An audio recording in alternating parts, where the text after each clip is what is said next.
Dante here, flying solo, obviously. Woohoo! But had to get my review of Jigsaw in. If you remember from the trailer reaction, I was actually kind of looking forward to this. I was like, finally, some blood, some guts, some gore. So, was I pleased? Find out.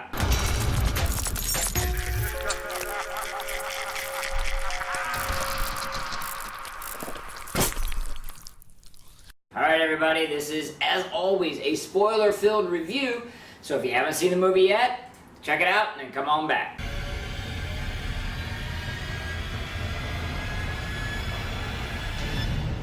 Alright, you're here, which means you've seen it. Just so we're on the same page, this particular iteration of the Saw franchise, number 8 I believe, kind of revolves around a new, well not new, but series of Jigsaw murders that pretty apparently were done by, the Jigsaw killer. It had the DNA, everything else, and then the, cops unravel the mystery. Okay, likes time. So, obvious first question is, hey, did you like the gore? Well, of course I like the gore. I mean, hey, that's why we're there.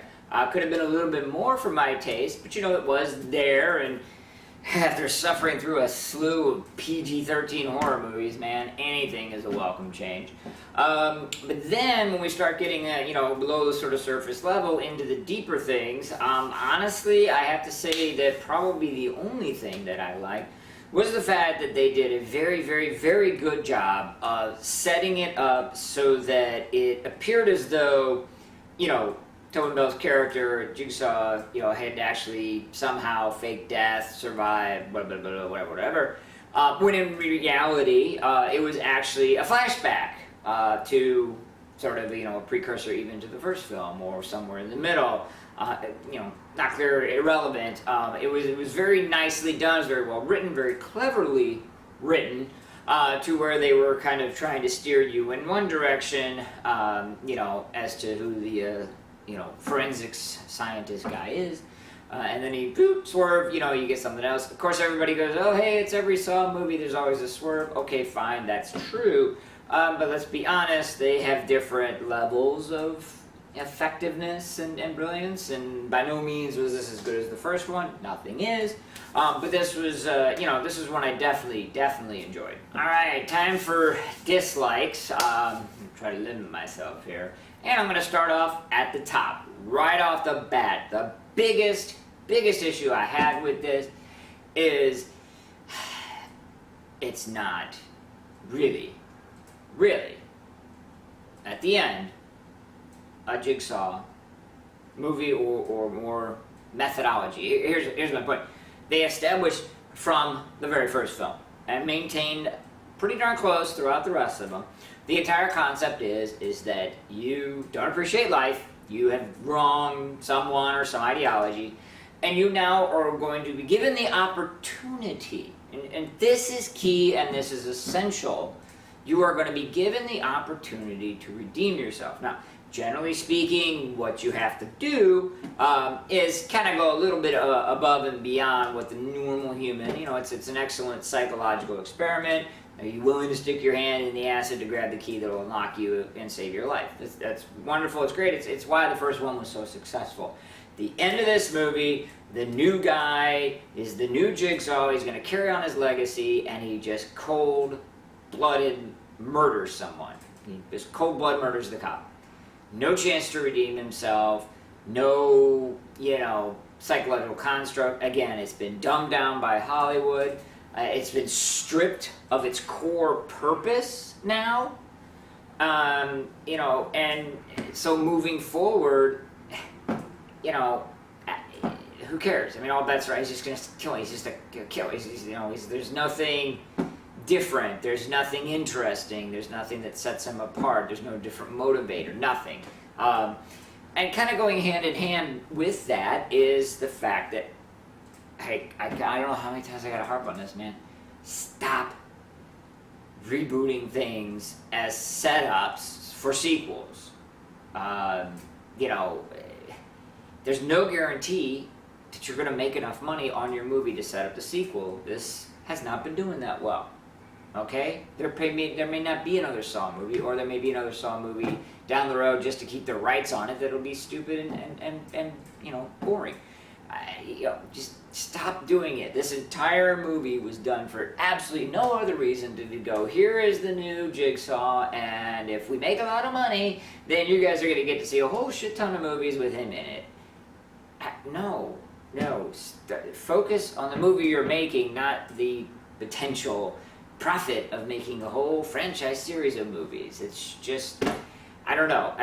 Again, it's something I always bitch and complain about. It was for full display here. And the next thing I gotta say that I really, really dislike, and I don't know, I may call it a pet peeve, whatever else it is. Oh my god. Okay, you have two forensic scientists, basically nerds. Yes, the chick is hot. That doesn't reflect reality. We let it go, okay? It's not Denise Richardson rocket scientist level yet, alright? But then, towards the end, they're like, oh, we'll just solve the crime. Yeah, we'll pack some heat. We'll get some guy. It completely rips any willing suspension of disbelief out. They're not gonna do this. They're geeks. They're nerds. They're not big, strong, tough people. It's absolutely ridiculous. Yes, of course, I understand why it was done because we gotta have the cop be a bad guy. But again, just absolutely terrible. It's like it really rips it out when you have characters acting so diametrically opposed to what you've established them, to be. And then, speaking of establishing, again, bear with me, it's probably the last thing I'm going to go off on. Right off the bat, we've got nothing but cliche-filled roles in this movie. The cop, that is, of course, a bad cop. The forensic scientist girl that, of course, is weird and hot. The strong, female of the group of victims who's the survivor. Well, not really. But she's smarter, faster, more capable than all the other people combined. It was just like, again, and I guess this is what we would reduce to now.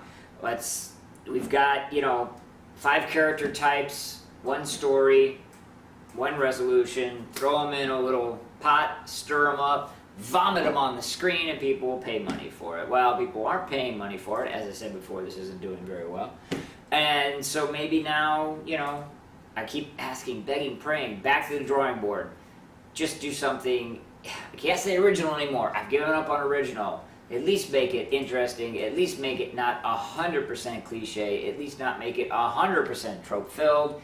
Give us something, anything that we could sink our teeth in. All right, it's Pinhead time, and well, it's just going to be my Pinhead. Nobody here with me. So it's going to be a pretty easy one. Obviously, one thing that I liked. The rest of it, pretty much a hot pile. Again, wasn't the worst steaming thing. It's no Happy Death Day. So, for Jigsaw, sorry, cover your eyes. I'm going to have to give this 1 Pinhead, so it is a 1 Pinhead movie. Hey, it's Dante here, and let's talk one-on-one for a change, right? Okay, so you guys know the drill, I don't have to tell you it again, but really, sincerely, I'm honest, man. Put something in the comments section. I check them all the time. I see something interesting. I'm going to engage in some dialogue. I want to hear from you guys. I love talking horror. I love talking this stuff. That's why I do the channel, man. So please, let me know what you think. Plus, please support me. Help me out here. Do a brother a favor. Like the video, subscribe to the channel. Let's keep this party going.